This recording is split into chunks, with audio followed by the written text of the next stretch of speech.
Hello friends, आज हम बात करने वाले हैं क्रिप्टो करेंसी के बारे में। क्रिप्टो करेंसी क्या होती है, इसको बनाने में कौन कौन सी टेक्नोलॉजीज का यूज होता है, क्रिप्टो करेंसी क्यों सिक्योर कहलाई जाती है, ब्लॉकचेन टेक्नोलॉजी क्या होती है, फिजिकल करेंसी और क्रिप्टो करेंसी में क्या फर्क है। इन सभी टॉपिक को आज हम डिटेल से डिस्कस करने वाले हैं हमारे वीडियो में।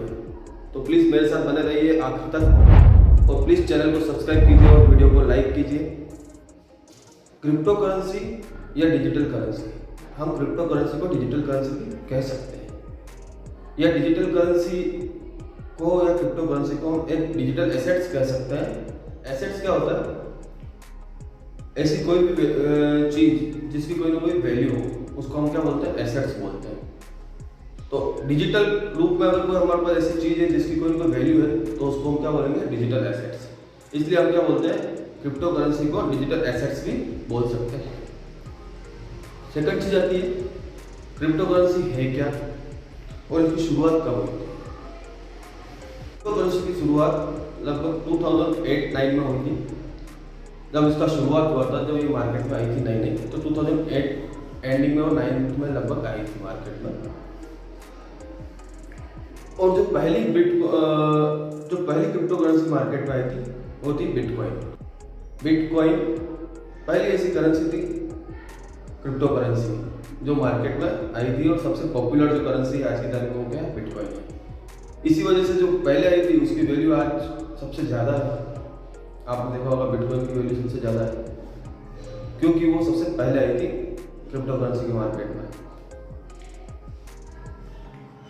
और आज लगभग 2022 में 9000 के लगभग क्रिप्टो करेंसीज मार्केट में है, अवेलेबल है।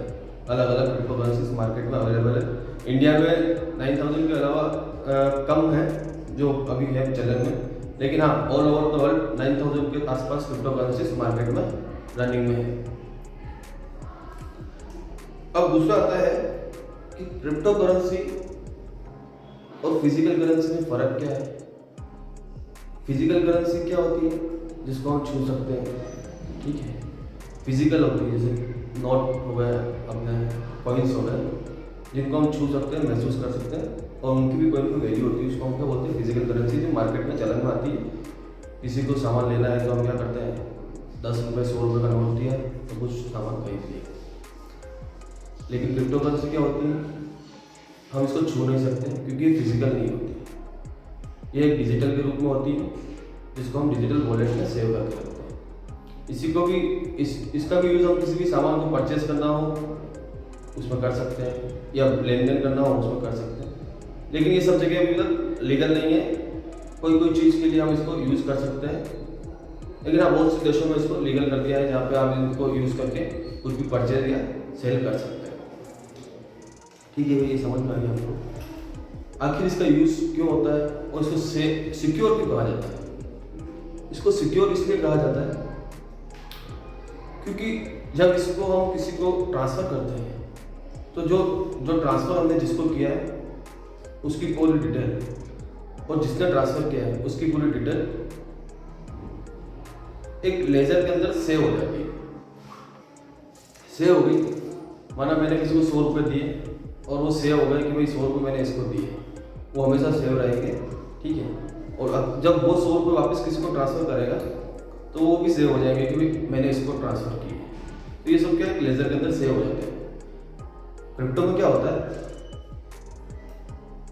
जैसे किसी ने किसी को पैसे ट्रांसफ़र किए, मनी ट्रांसफ़र किया, जैसे बिटकॉइन हो गया, इथेरियम हो गया, कोई भी क्रिप्टो करेंसी किसी ने परचेज कर रखी है और उसने बेची वापस, तो क्या होगा? वो ट्रांसफ़र होगी उसके नाम पर जिसको उसने बेची है, जिसने खरीदी है।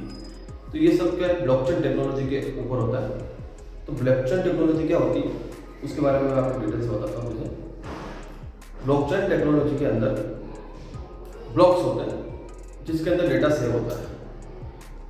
एक ब्लॉक या एक कंप्यूटर के अंदर डेटा सेव नहीं होता। बहुत सारे कंप्यूटर्स हैं जिनके अंदर डेटा सेव होता है। एक ही डेटा को बहुत सारे कंप्यूटर के अंदर सेव किया जाता है और वो आपस में चेन से बंधे हुए रहते हैं। एक तरीके से अपन कह सकते हैं कि आपस में एक चेन होती है, जिस तरीके से वो जितने भी कंप्यूटर्स हैं वो आपस में बंधे हुए होते हैं। और जब भी कोई ट्रांजेक्शन होता है तो वो सब कंप्यूटर्स के अंदर सेव हो जाता है। तो इससे क्या होता है कि कोई एक कंप्यूटर में तो छेड़खानी कर सकता है, लेकिन इतने सारे कंप्यूटर से उसको भी नहीं पता है कि किस किस में डेटा सेव है, तो उसमें कोई चेंजेस वो नहीं कर सकते। इसलिए क्या होता है, ये सिक्योर होती है। समझ गए आप सिक्योर क्यों होती है? और ब्लॉकचेन टेक्नोलॉजी क्या होती है? इसको हम क्या बोलते हैं, ब्लॉकचेन टेक्नोलॉजी। तो जो क्रिप्टो करेंसी और डिजिटल एसेट्स या NFT जो भी होती है, वो सब इसीलिए ब्लॉकचेन टेक्नोलॉजी पे होती है कि उसमें कोई चेंजेस कोई नहीं कर सकता, इसलिए इसको हम सिक्योर बोलते हैं। ठीक है, अब सिक्योर तो बोलते हैं, लेकिन ये क्रिप्टो करेंसी बनती कैसे? क्रिप्टो करेंसी जैसे बिटकॉइन हो गई, इथेरियम हो गया, ऐसे बहुत सी क्रिप्टो करेंसी वो बनती कैसे है? इनको बनाने के लिए क्या माइनिंग का यूज़ किया जाता है। माइनिंग के जरिए डिजिटल करेंसी, हर एक करेंसी के लिए अलग माइनिंग होती है। जैसे बिटकॉइन के लिए अलग माइनिंग है, एथेरियम के लिए अलग माइनिंग होती है। इस तरीके से हर एक क्रिप्टो करेंसी जो होती है उसके लिए अलग अलग माइनिंग प्रोसेस होता है। उसके थ्रू क्या होता है, करेंसीज बनती है। और ये माइनिंग कौन करता है? माइनिंग कोई भी कर सकता है। उसके लिए सिस्टम लगता है, बड़े हैवी सिस्टम्स होते हैं जिसमें माइनिंग की जाती है, और उस माइनिंग के जरिए क्या होता है, करेंसी बनती है। और माइनिंग बनाने वाले को क्या होता है, जैसे मैं माइनिंग कर रहा हूँ क्रिप्टो की, किसी बिटकॉइन की जैसे मैंने माइनिंग चालू की, तो क्या होता है, उसके लिए प्रोसेस होता है, सिस्टम लगते हैं बड़े बड़े। उन सिस्टम के जरिए क्या होता है, करेंसी बनती है।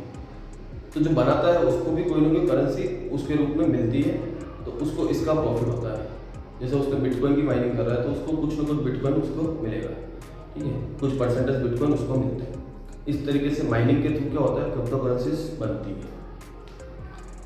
अब जैसे क्रिप्टो करेंसी बन गई, अब क्रिप्टो करेंसी को यूज़ करने के लिए क्या होता है, क्रिप्टो एक्सचेंज होता है, जहाँ से हम क्या करते हैं, परचेज और सेल करते हैं क्रिप्टो को। जैसे मेरे को बिटकॉइन परचेज करनी है तो उसके लिए क्या करना होगा, मुझे कोई भी एप्लीकेशन या सॉफ्टवेयर में अकाउंट क्रिएट करना होगा। कौन सा सॉफ्टवेयर होता है, जैसे कॉइनबेस हो गया, उबेरएक्स हो गया, इस तरीके से बहुत सारे वजीरेक्स हो गया, इस तरीके से बहुत से एक्सचेंज है जिसमें आप परचेज कर सकते हैं और सेल कर सकते हैं क्रिप्टो, और ट्रांसफ़र कर सकते हैं किसी को भी। तो उसके लिए क्या करना होगा, सबसे पहले क्या होता है, हमें एक अकाउंट क्रिएट करना होता है। ठीक है, हमने इंस्टॉल की एप्लीकेशन और हमने अकाउंट क्रिएट किया। देन सेकंड में हमको जो हमारा अकाउंट है, बैंक अकाउंट, उससे उसको लिंक करना होता है। लिंक करने के बाद क्या होता है, हमारे अकाउंट में जो पेमेंट है उसको हमको उसमें ट्रांसफ़र करना होता है। उसमें ट्रांसफ़र करने के बाद क्या होता है, हम कोई भी क्रिप्टो करेंसी को परचेस कर सकते हैं। मुझे खुद को बिटकॉइन खरीदना है तो मुझे बिटकॉइन परचेस कर सकते हैं। तो क्या, तो मतलब मेरे नाम पर वो जो टोकन्स हैं वो मेरे नाम पर आ गए। जितने अमाउंट के, जैसे 2000 रुपये मैंने का परचेस किया, तो 2000 रुपये की जो जितनी मनी है 2000 रुपये की वैल्यू के बराबर बिटकॉइन की, वो मेरे अकाउंट में आ जाएगी। कुछ चार्जेस होते हैं जो एक्सचेंज चार्ज करता है परचेज और सेल करने के, वो उसके ऊपर अप्लाई होता है। इस तरीके से हम क्या कर सकते हैं, क्रिप्टो करेंसी को सेल और परचेज कर सकते हैं। सेकंड थिंग ये आती है कि जो क्रिप्टो की वैल्यू जो है वो कैसे कम होती है और ज़्यादा होती है। कम ज़्यादा कैसे क्यों हो सकती है इसकी वैल्यू, और कैसे होती है? जिस तरीके से हमारा पैसा है, इंडियन रुपीज़ होती है, उसको क्या होता है, वो सेंट्रलाइज मनी होती है, उसको कोई ना कोई रेगुलेट करता है। रेगुलेट कौन करता है? RBI। वैसे हर देश की जो करेंसी होती है उसको वहाँ का सेंट्रल बैंक रेगुलेट करता है। ठीक है, जैसे पाकिस्तान है तो पाकिस्तान गवर्नमेंट रेगुलेट करती है। तो हिंदुस्तान है, इंडिया, उसमें कौन करता है? RBI करता है। RBI क्या करता है? रेगुलेट करता है इंडियन रुपीज़ को। लेकिन क्या है, और उसकी जो वैल्यूज कम ज़्यादा होती है उसको कौन रेगुलेट करता है? RBI करता है। लेकिन क्रिप्टो क्या है, किसी भी देश की करेंसी नहीं है, ठीक है, डिजिटल करेंसी है। अब डिजिटल करेंसी, लेकिन इसको कोई रेगुलेट नहीं करता, इसलिए क्या होती है, इस डिसेंट्रलाइज होती है। मतलब कि मैंने कोई करेंसी बनाई और उसको एक्सचेंज पे रजिस्टर करा दिया, ठीक है, एक्सचेंज पर रजिस्टर करा दी। अब उसकी वैल्यू क्या है, जैसे मैंने 1 रुपया माना, किसी भी करेंसी की वैल्यू 1 रुपये की माना। अब उसकी वैल्यू कब बढ़ेगी? जब वैल्यू कब बढ़ेगी, जब उसकी डिमांड ज़्यादा होगी मार्केट। अगर उसकी डिमांड ज़्यादा होती गई तो उसकी जो वैल्यू है वो बढ़ती जाएगी, 1 रुपये से 100 रुपये हो जाएगी, 100 रुपये से 1000 रुपये हो जाएगी। और जिसने 1 रुपये में परचेस की उसकी वैल्यू कितनी होगी? 1000 रुपये तक होगी। लेकिन अगर उसका वैल्यू नहीं बढ़ी तो उसका क्या रीज़न है कि उसकी डिमांड नहीं बढ़ी और सप्लाई बढ़ती जा रही है। मतलब मैं बनाता जा रहा है, माइनिंग के थ्रू क्रिप्टो करेंसी बन रही है वो, लेकिन उसकी कोई डिमांड नहीं है मार्केट में, तो उसकी वैल्यू क्या होगी? वैल्यू उतनी रहेगी। माना एक टाइम तक बढ़ गई डिमांड उसकी, और उसके बाद क्या हुआ, लोगों ने उसको सेल कर दिया और उसकी डिमांड भी बढ़ गई, तो उसकी वैल्यू क्या होगी, धीरे धीरे कम हो जाएगी। इसी तरीके से बिटकॉइन और ये जितने भी हैं उनकी वैल्यू इसलिए इतनी ज़्यादा क्वांटिटी में इतनी जल्दी इसलिए ग्रोथ कर रही है क्योंकि उनको उस समय में बहुत डिमांड आई थी। एक टाइम पर डिमांड आने की वजह से क्या सप्लाई कम थी, डिमांड ज़्यादा थी, तो उनकी वैल्यू क्या बहुत बढ़ गई। अब जब डिमांड कम हो गई, धीरे धीरे उसकी वैल्यू कम होती जा रही, कम होती जा रही, कम होती जा रही। और जिस दिन सब लोगों ने उसको बेच दिया तो उसकी वैल्यू क्या हो जाएगी, जीरो हो जाएगी, क्योंकि डिमांड ही नहीं होगी तो उसकी वैल्यू कहाँ से होगी।